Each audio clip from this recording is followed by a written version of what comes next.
let's start this like casual conversation in this like uncasual place. What are you doing here? Why you are here in this strange place? I got invited to this conference for the Internet of Commons, and I was really curious what it was about and wanted to see. It's my first time in Belgrade. So Conference curious. Conference curious, intellectual. So you are a part of this like intellectual prostitution movement, like going around like being smart, explaining some smart things to other people. Yeah, I think I'm part of the intellectual prostitution, but I try to avoid the. You know how you get started in a scene and the first thing you do is you go to these big conferences because you meet a lot of people, and then after a while you think, what am I doing here? And actually the smaller ones are more interesting because there's more interesting people coming and the topics are different and less mainstream.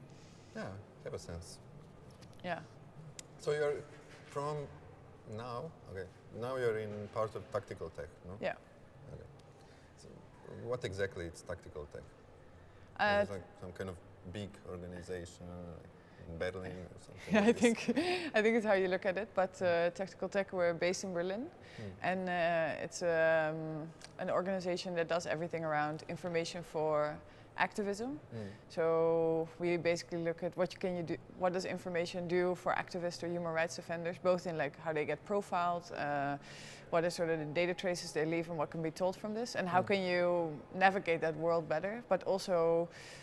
Companies and governments also exist of individuals, so you can actually use the same techniques they use on us for profiling purposes to profile companies and governments and see if what they're telling is actually true or if there's a hidden agenda behind it.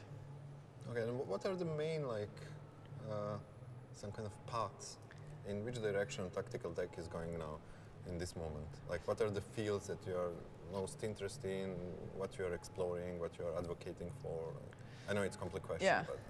I'll try to. So we work on three main program areas, and the first is actually how Tactical Tech got started. It looks at digital security for human rights defenders and activists, political actors, and it on the one hand has a resource about how can you do encryption, and we do trainings under this. And at the moment we're looking more at sort of, because we've done a lot of trainings and it's really difficult to pick up digital security skills because it is quite restrictive. Yeah. So we look at things like if you go for instance to protest, what is like the basic minimum of digital security that you need and how can we do it around actions of specific groups. Okay. And from our digital security program, our politics of data program grew because we saw that we teach people how to use email encryption, and say you're an LGBT activist in the Middle East, for instance, and you can encrypt your email when you're talking to your network. But then you go on Grindr, which is a dating app, but there's also in the Middle East the secret police or the moral police also is on Grindr. So they try to get people out of their houses and then they arrest them. So some kind of Grindr police. Yeah, the Grindr police. So what you see is that it has become way more complex to manage your identity, hide certain of your actions, because you leave data everywhere. So if you look at the data world, then how can you manage your identity or your location when you're engaging in political activity or, and then, So, but in which parts of the world you're working now, like mostly in... We basically, we work everywhere, which makes it, we work everywhere except in the US. We're around 30. And, so you're based in US? Yes, yes. So we're starting to work more also in Europe because now we're based in Berlin and a lot of people come from different countries in Europe. We're also quite active in Asia. We have some of our people work in Asia and we're doing quite a lot around gender and technology in Latin America at the moment. So yes, quite spread. Okay, really interesting.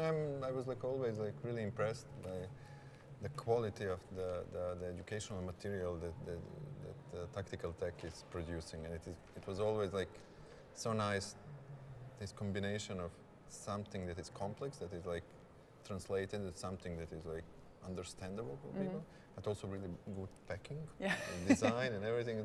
Really, really great. Great job. I think it's with the design you're already halfway there, because if it looks really boring, like if somebody gives you a report of 90 pages, you don't think, yes, I'm going to read this. Whereas if somebody reaches you that's quite visual or easy to understand, people are more inclined to pick it up and read it. Yeah. And so you're also interested in like topics related to data dealers, like this issue with like who have access to our personal data and what they're doing with this and all of this, like surveillance economy around those issues. What are like let's speak a bit about that topic and like what are the main threats? Okay, are we able first to understand what's going on and like who is doing what and what is the scale of this surveillance economy? Yeah.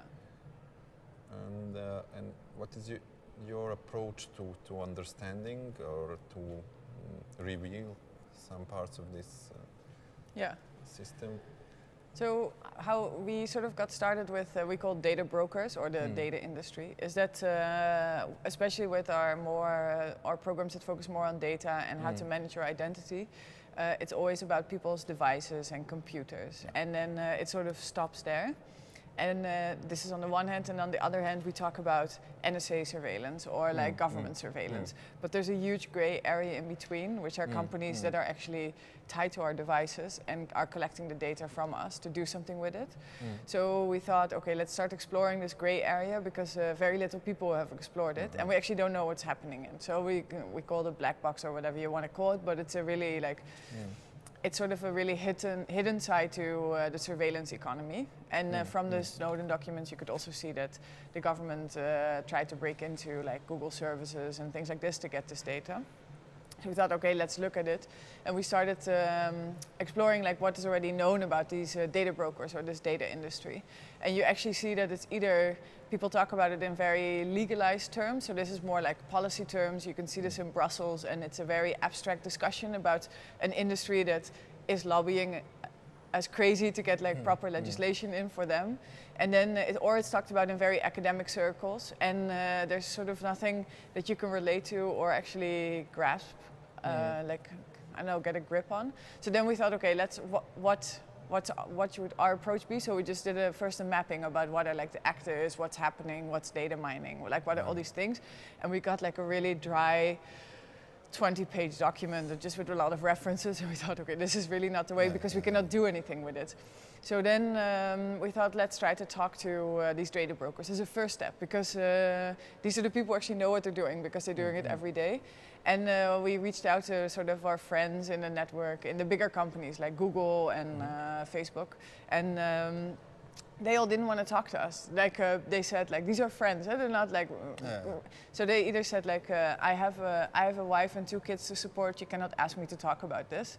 Somebody else said, I have to consult with the legal person in our company. And a friend of mine who talks about everything, especially if you give him a beer, said this is the only thing that really gets me fired. Stop to drink. Yeah, stop to drink. It was like, this is the only thing I won't talk about. And for me, it's quite interesting that if it's such a mundane and sort of innocent industry, then why are they not allowed to talk about it, and why are they so afraid that they will get fired over this if it's not so important? Because they try to pretend it's like it's just data, it's not about people, but apparently this core business model is so scary to talk about that they're actually afraid to get fired or that they get legal pursuit. What is funny, it's like, you know, you have like the biggest internet companies, like like some of the most wealthiest companies that exist today in the world, and their business model is based on data, collecting of data, analysis of data, and like dealing to third parties, and no one talks about that. It's like, it's not just elephant in the room, it's some kind of spaceship in the in the little village, you know. And it's funny, like when you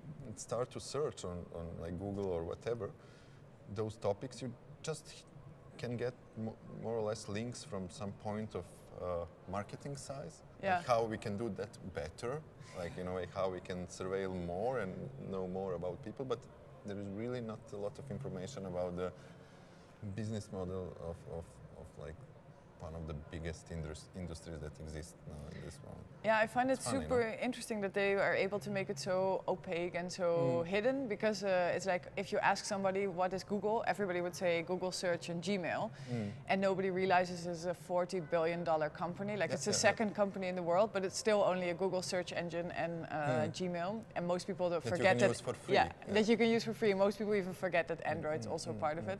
And then if you try to Google in Google search, it doesn't show up. So that's also quite interesting. So on the one hand, people are not asking the questions, but on the other hand, companies like Google are trying really hard to hide the fact that they're a company, or try to ignore that they're a company. Because they're becoming part of the nature. They're not like company or something. They're nature. They are like air or like tree and so. Yeah. So we didn't actually get people from Google or Facebook to talk to us, even though it was off the record. But we got some people from the fringes to talk to us. So the people who work for the startup companies who want to be bought by Google, or the people who work in smaller data companies. And they were actually talking about it. And then it becomes interesting because they talk about, one hand, technique. So they don't talk about people. It's all about data, and the data doesn't relate to people. So it's a commodity that you trade. So that's interesting, and then the other thing what was fascinating is that the type of people they are. So they're either like these cowboys who see this data industry as sort of the wild west, and they can do whatever they like because there's no regulation, and even if there's regulation, it doesn't apply to them. I like this, data cowboys. Yeah, data cowboys. They're basically data cowboys. So this is one type, and then the other type is they're more like. People data Indians? There is no. I think maybe data nerds, where a lot of people who, for instance, spent 20 years studying to become a physicist, they're now spending all day to learn how to make people click on a link. So it's like we invested a lot of public money into people to solve problems in the world, and now they apply these things somewhere else. So it's there's like two types in this, and then there's, I think, more of like, well, there's two types. We really figured two types. And then the techniques are also interesting because they also give it strange names that's in a normal reality you would think, really. So there was this one company who scraped conference attendance lists to try to create social graphs. So if you're interested in investing in the pharmaceutical business, who do you talk to? Like, who are the key players within this pharmaceutical business? So what they call it is called active and passive stalking, which is quite a loaded term anywhere outside of like when you talk to people. We have a stalking program. And it's passive, you know. And the passive stalking is scraping conference attendance list and trying to create social graphs. So who are the nodes in the network that if you want to sell something within an industry, you go to these people. And the active stalking is who's going to speak where, so that if you want to meet the CEO of Twitter, for instance, you know that in a month time he goes there. And it sounds quite benign or innocent, but in the end, I mean, they call it active and passive stalking for a reason, and you can actually really profile entire industries based on this. Amazing.